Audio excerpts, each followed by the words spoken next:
여러분 반갑습니다. 사도행전 말씀 묵상 시간입니다.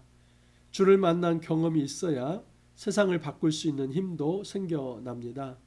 우리가 정말 세상을 바꾸고 싶다면, 세상을 변화시키고 싶다면, 우리 주변 사람을 정말 변화시키고 싶다면 우리가 먼저 변화되어야만 합니다. 내가 예수를 만난 경험이 없고 내가 부활하신 예수 그리스도를 통해서 변화된 경험이 없다면 우리는 누군가를 변화시킬 수 있는 전도자가 될 수 없습니다. 오늘 말씀 사도행전 9장 19절에서 31절 말씀인데 사울이라고 하는 사람이 180도 변화가 됩니다. 여러분 주일 말씀이었는데 9장 1절에서 2절에 이런 말씀이 있었습니다. 사울이 주의 제자들에 대하여 여전히 위협과 살기가 등등하여 대제사장에게 가서 다메섹 여러 회당에 가져갈 공문을 청하니 이는 만일 그 도를 따르는 사람을 만나면 남녀를 막론하고 결박하여 예루살렘으로 잡아오려 함이라. 여러분 사울이라고 하는 사람 기억하시죠? 여러분 나중에 이제 바울이 되는데 이 사울이라고 하는 사람이 처음에 이 성경에 어떻게 등장하냐면 스데반이 돌에 맞아 죽을 때 그 순교의 현장에서 돌을 든 자들 그들의 옷을 맡아두었던 이 증인이 바로 이제 사울이라고 하는 사람입니다. 그러니까 사울은 머리 끝부터 발끝까지 유대주의자이고 바리새파 사람이고 또 율법주의자입니다. 이 율법주의의 시각에서 볼 때 예수님은 진정한 메시아가 아니었습니다. 사울의 시각에서 보면 예수는 사기꾼이었습니다.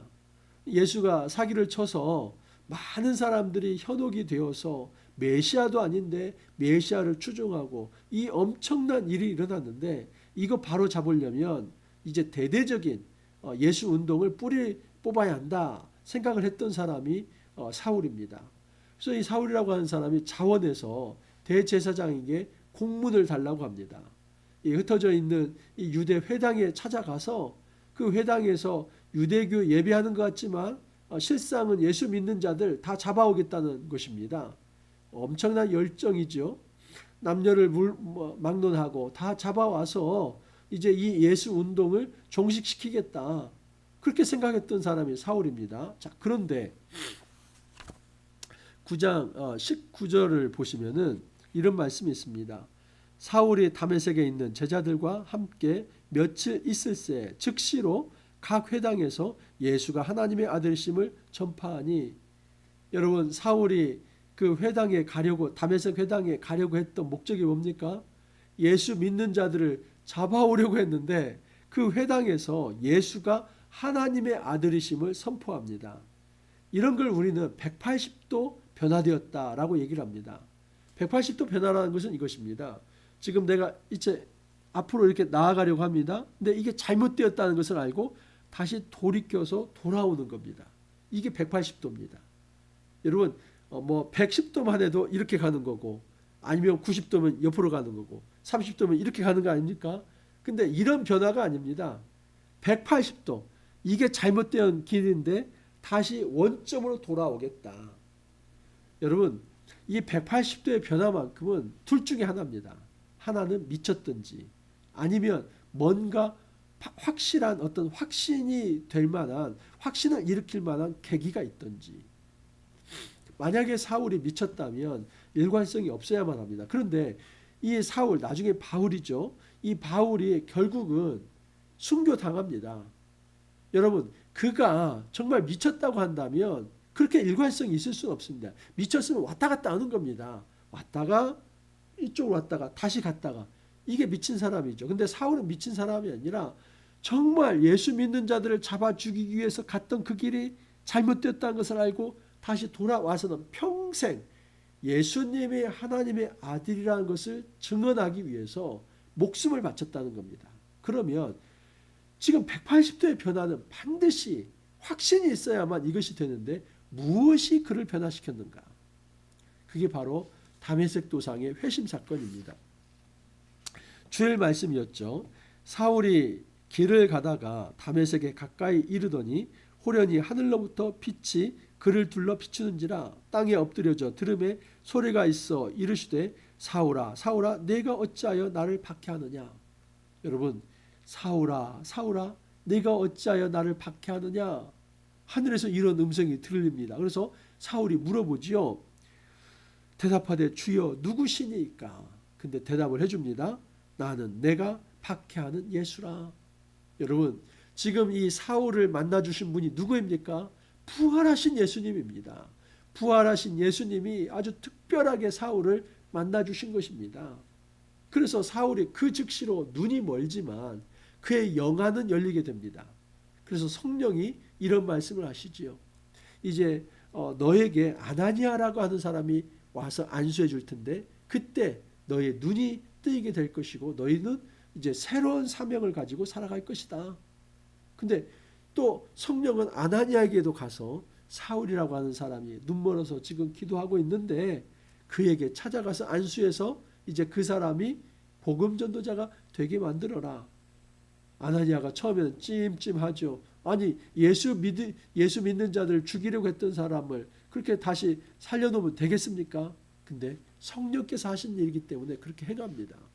자, 그래서 사울의 눈에서 비늘 같은 것이 벗어져서 다시 보게 되고 일어나 세례를 받았다고 합니다.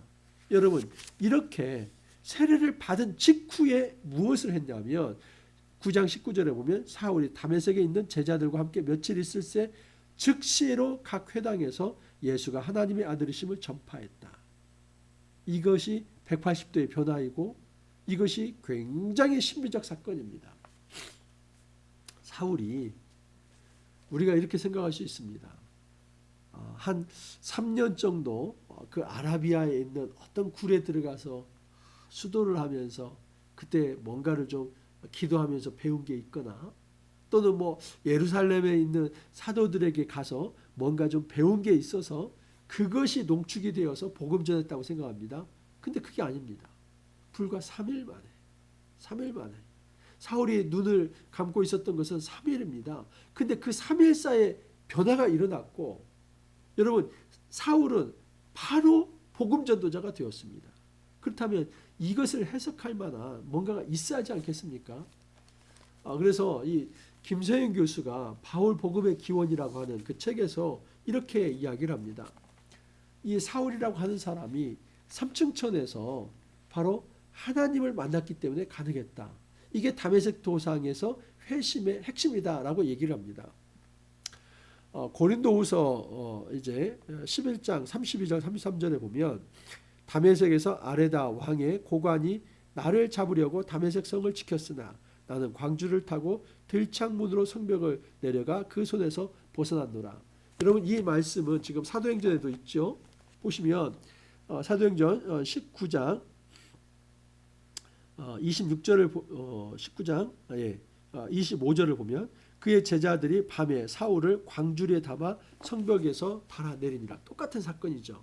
그래서 이 고린도후서 11장 32절 33절에서 얘기하는데 다메섹에서 아레다 왕의 고관이 나를 잡으려 했다 합니다. 이 아레다 왕이 누구냐면 여러분 그 아라비아 나바테아 왕국의 왕입니다. 그러니까 지금 이 사울이라고 하는 사람이 지금 다메섹에서 복음을 전했다. 또 어디에 보면 아라비아로 가서 3년을 지냈다 얘기를 하는데 이 아라비아는 사우디 아라비아를 얘기하는 게 아니라 그 다메섹 인근의 아라비아의 그 나바테아 왕국을 얘기합니다. 자, 그리고 그곳에서 이제 그 사울이 이런 고백을 합니다. 무익하나마 내가 부득불 자랑하노니 주의 환상과 계시를 말하리라. 내가 그리스도 안에 있는 한 사람을 아노니 그는 14년 전에 셋째 하늘에 이끌려 간자라. 그가 몸 안에 있었는지 몸 밖에 있었는지 나는 모르거니와 하나님은 아시느니라. 여러분, 여기서 이 바울, 이 사울이라고 하는 사람이 겸양의 마음으로 내가 정말 자랑할 것이 많은데 부득불 어떤 한 사람을 자랑하겠다. 근데 그 어떤 한 사람은 자기 경험입니다. 어떤 한 사람이 셋째 하늘에 이끌려 올라가서 그곳에서 말로 표현할 수 없는 말을 들었다. 이것이 복음이죠. 유앙겔리온. 예수님이 이 땅에 오신 진정한 하나님의 아들이었다는 것을 그 3일 동안 셋째 하늘에 이끌려가서 보게 된 것입니다. 그래서 이 경험이 있었기 때문에 바로 복음을 전할 수 있었던 것입니다. 여러분, 이 나바테아 왕국 아라비아에서 3년을 복음을 전합니다. 그것이 갈라디아에 나와 있습니다.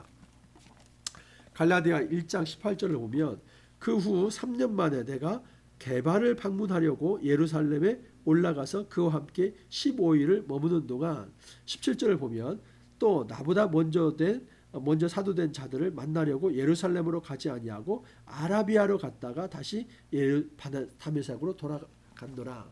이 아라비아가 바로 나바테아 왕국을, 이 다메섹 인근의 나바테아 왕국을 의미한다고 말씀을 드렸습니다. 그래서 3년 만에 다시 이제 예루살렘으로 돌아온 겁니다. 자, 그래서 오늘 말씀 다시 돌아오면 9장 23절에 여러 날이 지남에 유대인들이 사울 죽이기를 공모하더니 그 계교가 사울에게 알려지니라. 그들이 그를 죽이려고 밤낮으로 성문까지 지키거늘 그의 제자들이 밤에 사울을 광주리에 담아 성벽에 달아내리니라. 이 여러 날이 지났다고 하는데 이 여러 날이 며칠이 아니라 3년인 것이죠. 고린도후서 11장과 또 12장 그리고 갈라디아서 1장과 2장을 놓고 볼 때 지금 여기에 이 여러 날은 3년입니다. 3년 동안 아라비아에 있다가 그곳에서 이제 복음을 전하고 그 나바테아 왕국에서 복음을 전하고 그리고 3년 후에 지금 제자들을 만나러 온 것입니다. 그러니까 여러분, 이 사울이라고 하는 바울이 정말 어떤 사도들의 교육을 통해서 복음을 알게 된 것입니까? 아니면 주님으로부터 직접 복음을 듣게 된 것입니까? 주님으로부터 직접 복음을 듣게 된 것이죠. 이게 매우 중요한 의미가 있습니다. 갈라디아서 1장 11절 12절을 보면 형제들아 내가 너희에게 알게 하노니 내가 전한 복음은 사람의 뜻을 따라 된 것이 아니니라. 이는 내가 사람에게서 받은 것도 아니요 배운 것도 아니요 오직 예수 그리스도의 계시로 말미암은 것이라. 이것이 바로 삼층천에서 예수님으로부터 복음을 들은 것이다 라고 볼 수 있습니다. 근데 이것이 왜 중요하냐? 여러분, 만약에 지금 여러분 바울 신학이 있지 않습니까? 바울이 13개 서신을 지었습니다. 그리고 바울은 이 모든 예수님의 행적을 신학화했습니다. 예수님이 말씀하신 것, 그분의 십자가, 그분의 부활, 승천, 이 모든 것을 율법이 어떻게 성취되었는지 그것에 대한 신학화를 한 사람입니다. 그렇다면 바울이 만약에 제자들로부터 12 사도들로부터 교육을 3년 동안 받아서 그것을 신학화했다면 여러분, 이것이 그냥 어떤 그 12 사도들이 거짓으로 지어낸 것이라고 한다면 사도 바울도 그냥 그것에 의해서 신학화를 했다고 말할 수 있지 않습니까? 근데 사도 바울이 얘기하는 것은 무엇이냐면 베드로도 복음을 전한 것도 있고 12 사도도 복음을 전한 것이 있지만 나는 그들에게서 배운 것이 아니라 직접 삼층천에서 이 예수님으로부터 직접 복음을 받아서 내가 여러분들에게 복음을 전한다. 근데 그 복음이 12 사도들이 전한 복음과 똑같습니다. 내용면에서 다를 바가 없습니다. 베드로가 전한 복음이나 예수님이 전했던 복음이나 그리고 사도 바울이 신학화한 복음이나 똑같습니다. 그렇다면 정말 이 복음이라고 하는 것이 어떤 사람들에 의해서 공동체에 의해서 만들어진 것이 아니라 하늘로부터 온 계시라고 하는 것. 그래서 바울 복음의 기원이 그렇게 중요한 것입니다. 여러분, 이 신약에 있어서 바울 신학을 빼놓고는 얘기할 수 없습니다. 근데 그 바울 신학이라고 하는 것이 사람에게서 배운 것이 아니라 그리스도로부터 직접 배웠다는 것. 그것이 어디입니까? 다메섹 도상에서 회심 그 3일의 시간 삼층천에서 바로 복음을 받은 것입니다. 자, 그리고 이제 바울이 그 예루살렘에 와가지고 복음을 열심히 전하는데 이 또다시 스데반 사건처럼 이제 유대인들이 바울을 죽이려고 합니다. 그래서 그 바울을 원래 자기의 고향 다소로 돌려보냅니다. 그곳에서 여러분 있게 됩니다. 그리고 이제 갈라디아서 2장 1절을 보면 14년 후에 내가 바나바와 함께 디도를 데리고 다시 예루살렘으로 올라가더니 이 14년 이제 고린도 후서 이제 12장 1절에서도 14년이 나오고 또 갈라디아서 2장 1절에서 14년이 나오는데 여러분 이 14년의 시간은 어떤 시간이냐면 이제 바울이 회심하고 3년 동안 아라비아 있지 않습니까? 그리고 예루살렘에 올라갔다가 예루살렘에서 다소로 가게 됩니다. 자기 고향에. 그곳에서 11년을 있었던 거죠. 그래서 11년 플러스 3년 해서 14년이 되는 겁니다. 그래서 사도행전 이제 12장 25절을 보게 되면 이런 말씀이 있습니다. 바나바와 사울이 부조하는 일을 마치고 마가라는 요한을 데리고 예루살렘에서 돌아오니라. 이 안디옥 교회를 설립하기 전에 바나바가 이제 이 사울을 찾게 되거든요. 그래서 같이 동역을 하게 되는데 그 직전 이야기입니다. 그래서 그 14년이라고 하는 시간이 그렇게 설명될 수 있습니다. 그러면 여러분, 바울이 지금 3년 동안 다메섹에서 복음을 전하고 11년은 어디에서 복음을 전하게 된 겁니까? 자기 고향 다소에서 복음을 전하게 된 것이죠. 이 기간 동안 어떻게 보면 무명의 이제 그 바울이라고도 볼 수 있습니다. 근데 그 무명의 바울을 밖으로 끌어낸 사람이 누구냐? 바로 바나바입니다. 자, 보십시오. 26절 이하를 보면 사울이 예루살렘에 가서 제자들을 사귀고자 하나 다 두려워하여 그가 제자됨을 믿지 아니하니 바나바가 데리고 사도들에게 가서 그가 길에서 어떻게 주를 보았는지와 주께서 그에게 말씀하신 일과 다메섹에서 그가 어떻게 예수의 이름으로 담대히 말했는지를 전하니라. 우리는 이 바나바라고 하는 사람이 굉장히 그 과소평가됩니다. 그러니까 성경에서 바나바의 이름으로 뭐 서신서가 없고 그러니까 과소평가되는데, 여러분 이 바울이라고 하는 사람을 세상으로 끌어낸 사람이 누구입니까? 바나바입니다. 다메섹에서 그 3년 동안 복음을 전했는데 여전히 이 바울에 대한 경계심을 예루살렘 사도들이 풀지 않았습니다. 그래도 저 사울 무서운 사람인데 혹시 간첩 아니야? 또 예수 믿는 사람들 죽이려고 저러는 거 아니야? 그냥 겉만 저러는 거 아니야? 근데 그때 이 바울을 변호하고 사도들에게 바울을 소개했던 사람이 누구냐면 바나바입니다. 그리고 또 11년을 지나서 14년째가 되었을 때에 이제 안디옥 교회를 개척할 때 바나바가 다소까지 찾아가서 바울을 찾아냅니다. 그래서 돌아와서 이 안디옥에서 이방인 교회를 개척을 하게 되고 거기에서 세계 1차, 2차, 3차 전도여행이 일어납니다. 그리고 세계 1차, 2차, 3차 전도여행 끝에 여러분 모든 13개 서신이 쓰여지는 것입니다. 그러니까 세상으로 이제 바울을 끌어내서 그걸 온전한 이제 복음 전도자로 세웠던 사람이 바나바다라고 볼 수 있습니다. 그래서 28절 이하를 보면 사울이 제자들과 함께 있어 예루살렘에 출입하며 또 주 예수의 이름으로 담대히 말하고 헬라파 유대인들과 함께 말하며 변론하니 그 사람들이 죽이려고 힘쓰거늘 형제들이 알고 가이사랴로 데리고 내려가서 다소로 보내니라. 이미 설명을 드렸던 것처럼 다메섹에서 3년 그리고 예루살렘에서 있다가 다소로 내려가서 이제 11년을 있게 됩니다. 그리하여 유대와 갈릴리와 사마리아 교회가 평안하여 든든히 서가고 주를 경외함과 성령의 위로로 진행하여 수가 더 많아지니라. 여기서도요, 유대와 갈릴리와 사마리아. 그러면 여러분 사도행전 1장 8절 어떻습니까? 오직 성령이 너희에게 임하시면 너희가 권능을 받고 예루살렘과 온 유대와 사마리아와 땅끝까지 이르러 내 증인이 되리라. 그렇게 말씀하시지 않습니까? 그대로 가는 것이지요. 그대로. 그 역사에 사울도 포함이 되는 겁니다. 역설적입니다.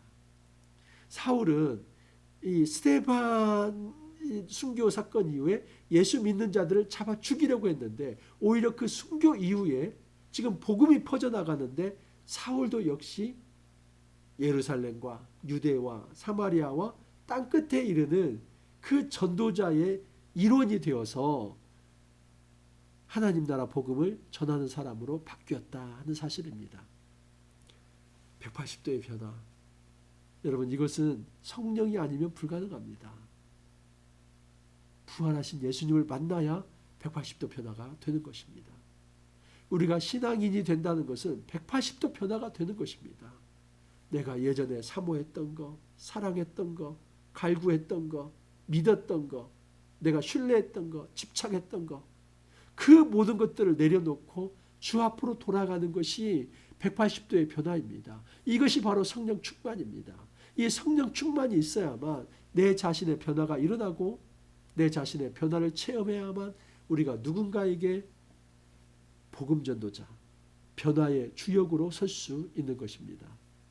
우리 주님은 우리가 이 땅에서 아무 영향력도 없이 변화도 일으키지 못하는 그런 비실비실한 사람으로 살아가기를 원치 않습니다.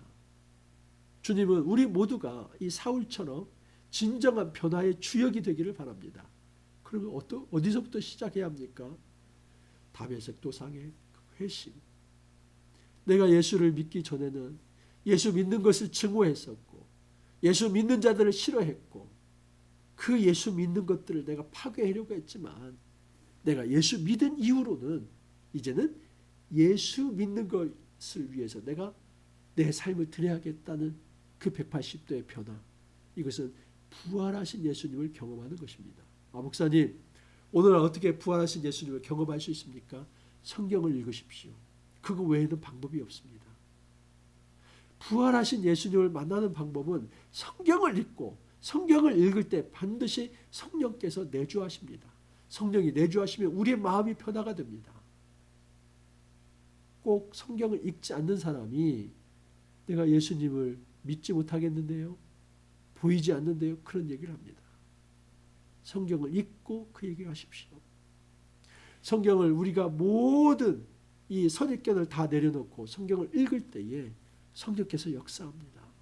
그래서 2000년 전에 그 예수님이 우리 안에 살아 숨쉬는 예수님이 되게 해서, 물론 우리가 예수님을 육신적으로 볼 수는 없지만 성령을 통해서 영으로 예수님을 느낄 수 있고 그 예수님과 대화를 나눌 수 있습니다.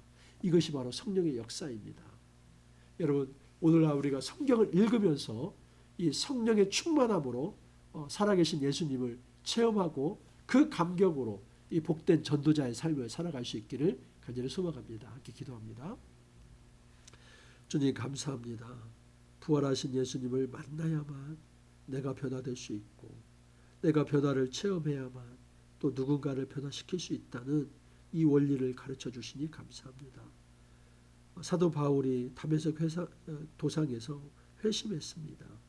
예수 믿는 자들을 잡아들이려 했지만 오히려 그가 이젠 성령의 메인바 되어서 예수를 하나님의 아들로 그렇게 전하는 복음 전도자로 변화가 되었습니다. 바울 한 사람의 변화를 통해서 이 세상에 온전히 복음이 전파가 되고 많은 사람들이 변화되었습니다. 우리 역시도 바울처럼 그렇게 온전히 부활하신 예수님을 만나고 체험함으로써 우리가 변화를 받아 또 누군가를 변화시키고 세상을 변화시키는 그런 주역으로 세워질 수 있도록 은혜 더하여 주옵소서. 주님 감사하고 예수님 이름으로 기도하옵나이다. 아멘. 죄송합니다. 제가 코감기가 아주 심하고 또 목도 잠겨가지고 아마 듣기에 많이 거북했을 것입니다. 그 주말에 이렇게 좀 코감기가 와서 병원도 못 갔는데 이제 월요일 병원 가고 잘 또 회복되어서 여러분 찾아뵙도록 하겠습니다. 여러분도 좀 건강 잘 챙기시고요. 오늘 또 화이팅 하시고 또 내일 기쁜 얼굴로 찾아뵙도록 하겠습니다.